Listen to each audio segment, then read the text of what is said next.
Direction la Côte ce mardi pour une immersion à la criée de La Turballe.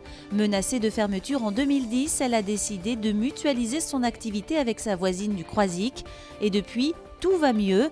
Elle pointe à la 8e place sur 35 criées nationales. Reportage de Claire Villalon. La Turballe, 6h du matin, le port semble encore endormi. Mais à la criée, la journée a commencé déjà depuis quelques heures. La quotidienne vente aux enchères est en cours avec une quinzaine de marailleurs. Tous les matins, je viens ici à un quart d'heure, 20 minutes avant. J'observe tout le poisson, d'avoir les quantités, la qualité. Ensuite, je téléphone pour avoir les ordres d'achat. Et après, donc, une fois que j'ai les ordres d'achat, j'achète en fonction des besoins qui me sont demandés. Sur chaque caisse, l'espèce du poisson, le poids et le nom du bateau est précisé.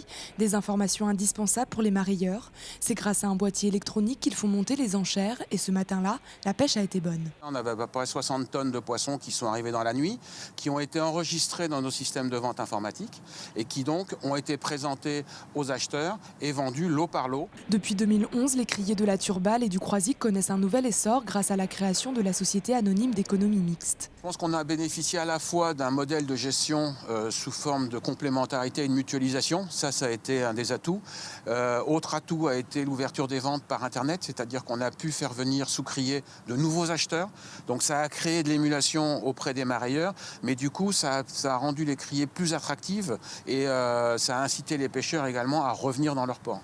Désormais, la Turballe se place en 8e position des criées françaises en quantité de marchandises et en valeur.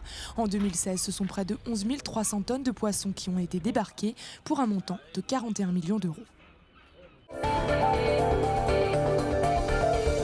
L'an passé, le zoo de la Boissière du Doré a vu naître 70 bébés animaux.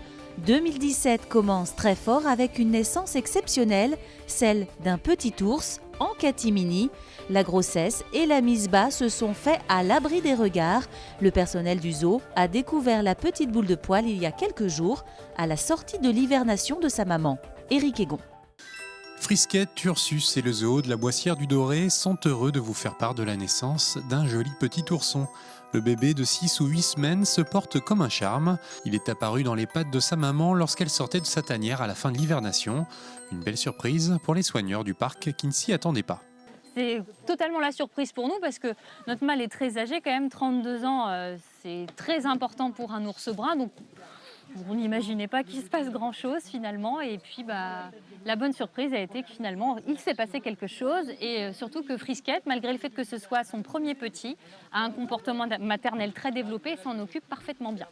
Pour le moment, l'ourson est trop petit pour être approché. Les soigneurs du zoo ne savent toujours pas si c'est un mâle ou une femelle. Donc l'idée, c'est qu'au fur et à mesure, elle apprenne à son petit à la suivre dans le bâtiment pour qu'on puisse la mettre en box. Et puis une fois qu'on pourra la séparer de son petit, c'est là qu'on pourra intervenir avec le vétérinaire. C'est à ce moment-là qu'on va sexer l'animal, donc connaître son sexe, savoir si c'est un mâle ou si c'est une femelle. Et ensuite, on pourra le pucer. Donc on va lui mettre un transpondeur électronique sous la peau, comme pour un chien ou pour un chat, pour l'identifier et qu'il soit inscrit dans les registres réglementaires.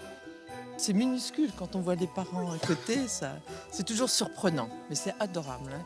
Le geste maternel que peut avoir, c'est surprenant. J'ai pas réussi à le voir encore. Pourquoi tu l'as pas vu ? Je sais pas où est-ce qu'il est surtout. Il se cache ? Oui, un peu, oui. Les naissances de bébés ours bruns sont très rares en France, mais une chose est sûre, cette petite boule de poil est bien partie pour être la star de la saison.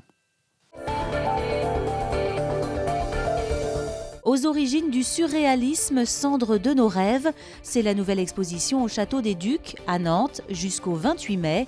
L'expo revient sur la naissance du surréalisme à Nantes, en racontant le destin de 4 étudiants. Benoît Balti. À l'origine du surréalisme, on trouve un groupe de jeunes lycéens qui se sont rencontrés à Nantes et dont une figure est assez importante puisqu'il s'agit de Jacques Vacher. On peut dire que le groupe Dessart contient en germinescence le surréalisme dans la mesure où ils vont, comme le surréalisme plus tard, expérimenter par exemple l'écriture automatique. Comme sous la dictée de l'inconscient, tout ce qui leur vient à l'esprit, et donc en fait inaugurer ce qui allait devenir, quelques années plus tard, un des principes clés de l'écriture surréaliste, c'est-à-dire l'écriture automatique.